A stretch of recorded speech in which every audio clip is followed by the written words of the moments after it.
గుళ్ళకాడ జాతరలైతే ఎట్లుంటది.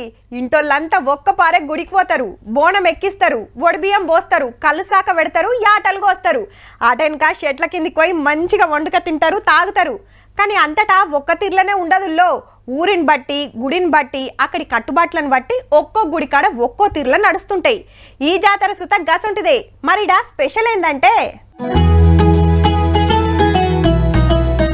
బగోండ్లు బగ్గనే పెట్టిండ్రంటే దావత్ పెద్దగానే ఉన్నట్టుంది పో. యాట తునుకలు మంచిగా ఉడుకుతున్నాయి. ఇగిటి చూడురి, వేల మంది ఒక్కపారే బంతి బువ్వకు ఎట్లా కూసున్నారో. ఈడ సాపలు వరిసి పెద్ద అన్నం రాసి పోసిండ్రు. ఇక అరిటాకులేసి వరుస పెట్టి వడ్డిచ్చుడే. తమిళనాడుల కురుంపరై ముత్తయ్య గుడి జాతరలా 9 కింటాల మటను, 2000 కిలోల అన్నం వండి దేవునికి నైవేద్యం పెట్టినాక భక్తులకు వడ్డిచ్చిండ్రు. 10,000 మంది అన్నలు తమ్ముళ్ళు బంతిలో కూసున్నారు. కానీ ఆడోళ్ళు రావద్దట జాతరకు.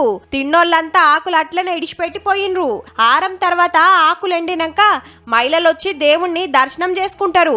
ఇట్లా వేస్తే ఏడాదంతా పని దొరుకుతుంది, సంతాన భాగ్యం కలుగుతుందని వెనకటికెళ్ళొస్తున్న ఆచారమట.